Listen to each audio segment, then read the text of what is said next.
श्रीगुरुचरित्र पारायण कसे करावे?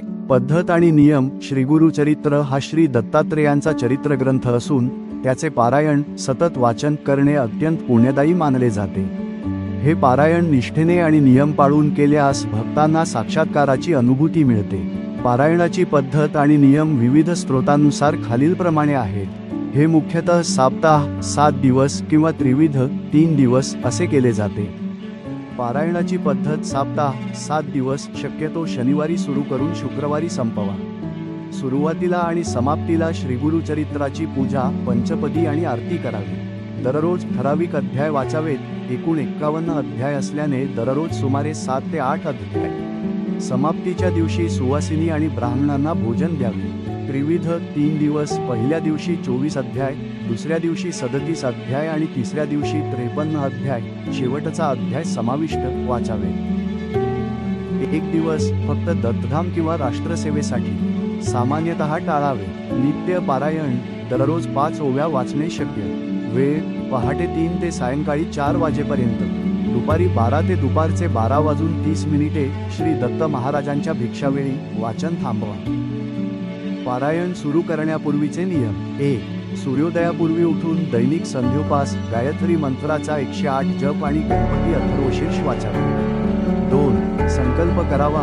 उजव्या हाताने पाणी ओतून उद्देश सांगा. उदा. श्री दत्त महाराजांच्या कृपेसाठी. 3. कुटुंबदेवता, गुरु, आई, वडिलांची आठवण करून आशीर्वाद घ्यावा. 4. आदल्या दिवशी एका गाईला आणि 4 कुत्र्यांना गव्हाच्या पोळ्याचा नैवेद्य द्यावा. 4 कुत्रे बरोबर 4 वेळ, गाय बरोबर कामध्ये. 5. श्री दत्त महाराजांच्या मूर्ती, फोटोची आणि पोथीची पूजा करावी. मूर्ती नसल्यास पाटावर तांदूळ आणि सुपारी ठेवून आवाहन करावे. 6. स्वच्छ कपड्याने आसन घालून देवासाठी वेगळे आसन तयार करावे. देवघरात किंवा एकांत जागेत करावे. पारायणादरम्यान पाळावयाचे नियम. 1. पूर्व किंवा उत्तर दिशेला तोंड करून बसावे. ठराविक जागा, वेळ आणि दिशा बदलू नये. 2. मोठ्याने, शांत आणि स्पष्ट वाचावे. लयीत वाचन करावे. उच्चारभ्रष्टता टाळावी. 3. मध्येच आसन सोडू किंवा बोलू नये. एका सत्रात पूर्ण करावे. 4. अखंड दीप, तुपाचा दिवा लावावा. देवासमोर रांगोळी काढावी. 5. ब्रह्मचर्याचे शारीरिक, वाचिक, मानसिक कठोर पालन करावे. 6. दाढी, केस, नखे कापू नये. चामड्याच्या चपला टाळाव्यात. नायलॉन, रबर वापरा. 7. स्त्रियांनी मासिक पाळीनंतर शुचिर्भूत होऊन वाचावे. 8. मृत्यूचा उल्लेख असलेल्या अध्यायावर थांबू नये. पुढे वाचून जिवंत होईपर्यंत चालू ठेवावे. 9. सुतक असलेल्या घरी जाऊ किंवा अंत्यविधीला उपस्थित राहू नये. स्वतःच्या कुटुंबात सुतक आल्यास दुसऱ्याकडून पूर्ण करावे आणि गोमूत्राने शुद्धीकरण करावे. 10. रोज सकाळ संध्याकाळ पोथीला नैवेद्य आणि आरती. रात्री झोपण्यापूर्वी दत्तस्तोत्र, दत्त आरती आणि विष्णू सहस्रनाम वाचावे. 11. वाचन संपल्यावर पुस्तक बंद करू नये. हळद, कुमकुम, फुले अर्पण करून नमस्कार करावा.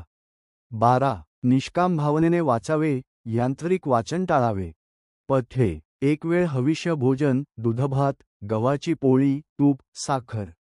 संध्याकाळी फक्त दूध. तिखट, खारट, आंबट, दही, ताक, कांदा, लसूण, बाहेरील अन्न टाळावे.